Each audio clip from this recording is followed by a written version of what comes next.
God bless Dennis Prager. Honestly, he is.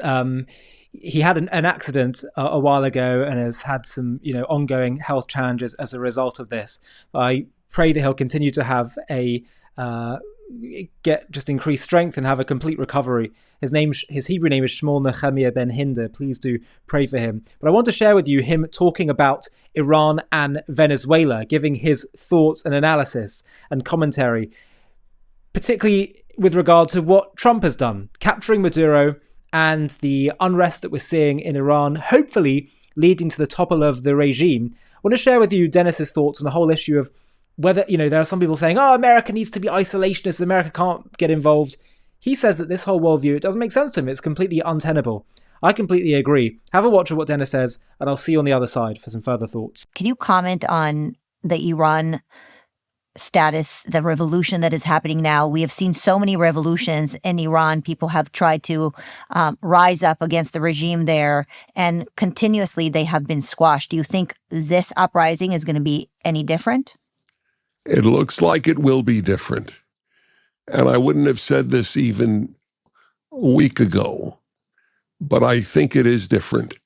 We're talking about millions and millions of Iranians all over Iran. And they are on the offensive.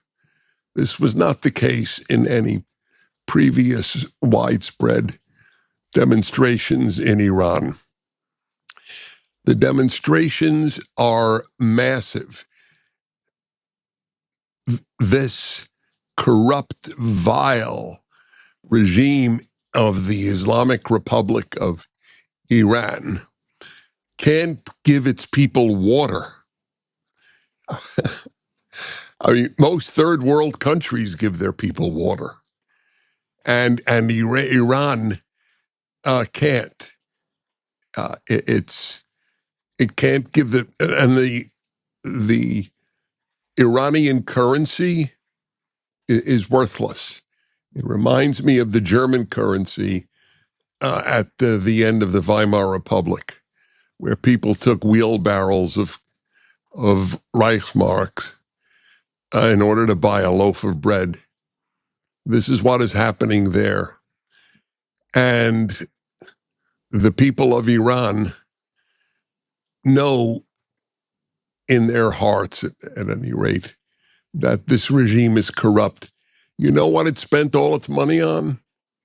It spent all its money on Hezbollah, Hamas, the Houthis, and every group that is dedicated to destroying Israel and killing all its Jewish inhabitants.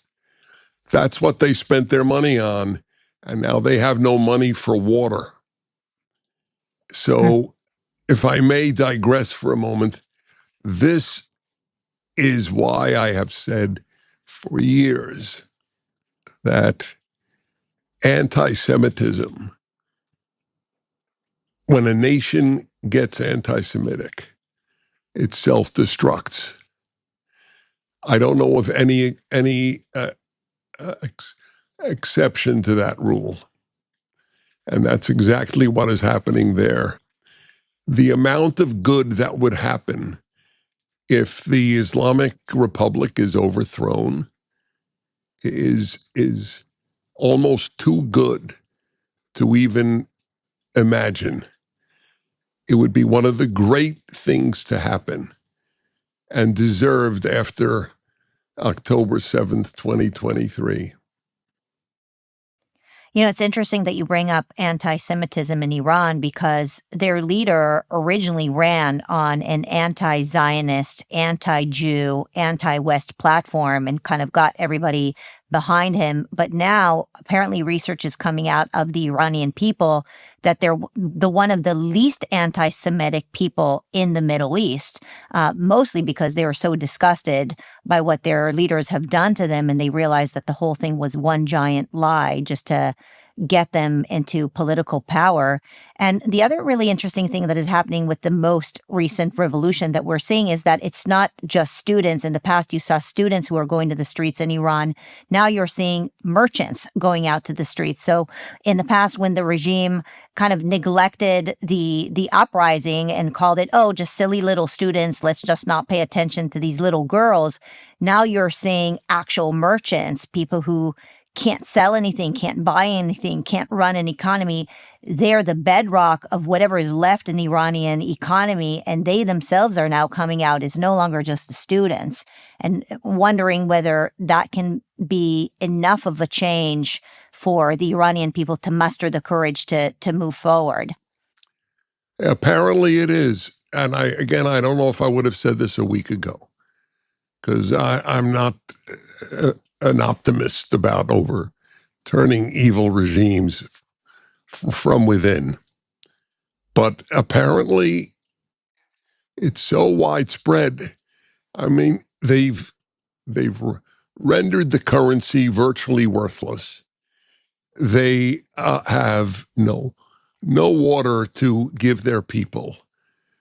And by the way, I saw an amazing video on the internet about how the Iranian regime had mismanaged this giant lake in Iran and cut it off as a supplier of water.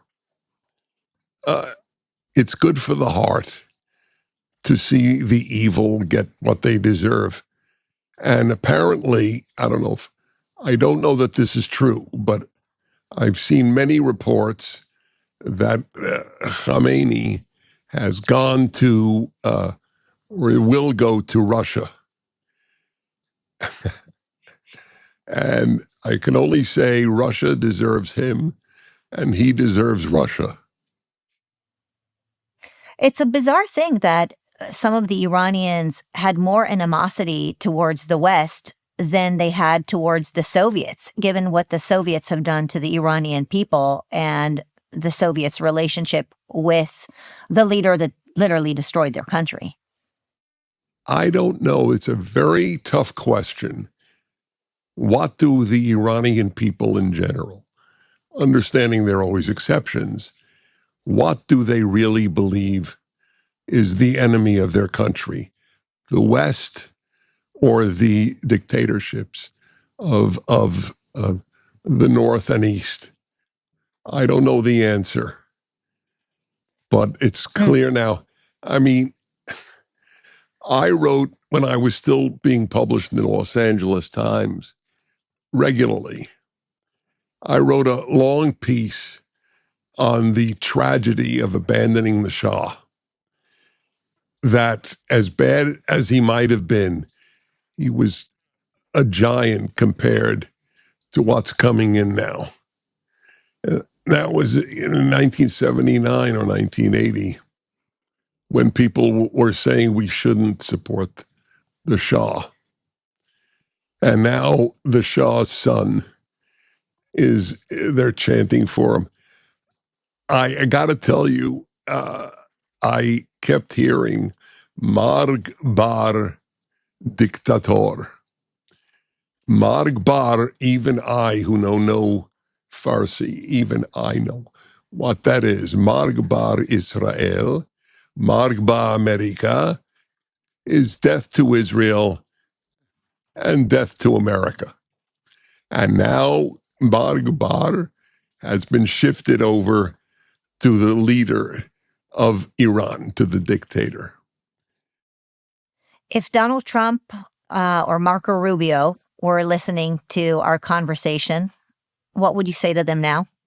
You two and others in your administration have done so much good in your first year that historians will be beside themselves that a guy they had total contempt for had achieved so much good.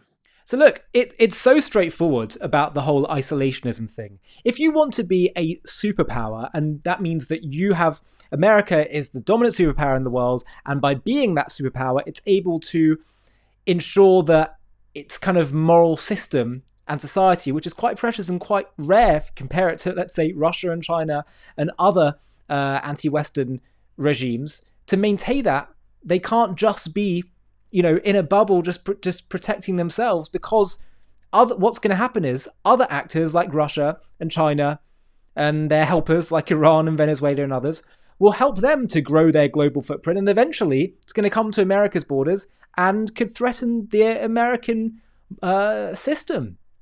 So this notion that you can just ignore it is the assumption that you're in a world where there aren't other bad faith actors and countries and superpowers out there. So it's really quite mistaken. But what is remarkable to see, as Dennis pointed out, is what's happening in Iran right now. I have to say, I find it quite timely, quite poignant that it's happening as we're about to approach the Jewish festival of Purim, which is about the time in which there was a Persian tyrant 2,000 years ago called Haman at the peak of the Persian Empire, who ruled oppressively over his people and also willed a genocide against the Jews. And the story of Purim is how his plans were thwarted. Haman was toppled. He ended up sowing the seeds of his own demise. And the Jews and all those who supported the Jews and their, moral code were victorious. It's very timely that this is all happening as we approach the festival of Purim. That is really the next big Jewish festival coming up. Remarkable stuff.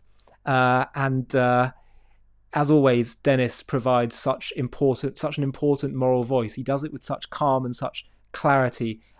So please do continue to pray for his well-being. We need his voice. Just hang on for a moment. After covering Israel for years, I've realised that most of the lies boil down to one simple tactic used by Israel's enemies from the very start: the deliberate reversal of cause and effect. And our new documentary exposes exactly how this works. Have a watch of our trailer for our new film called The Great Reversal, and you can watch it in full right now by clicking the link below in the video description. For decades, one idea has shaped how much of the world understands the Israel-Palestine conflict. Israel did something wrong, and the Palestinians simply resisted. Whether it's 1948 or the recent war in Gaza, the story is the same every time. Israel provokes, Palestinians resist. Israel oppresses, Palestinians fight back.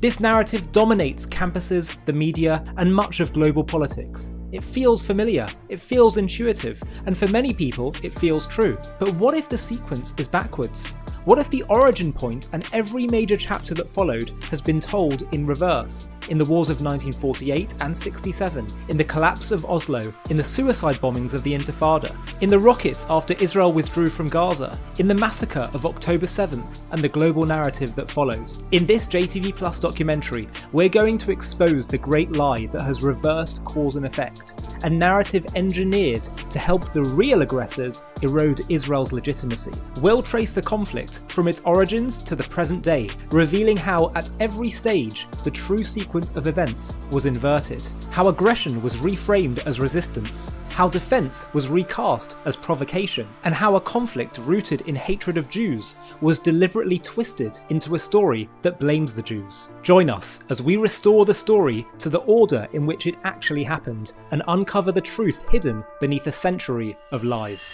To watch this JTV Plus documentary and access much more premium content, click on the link in the video description.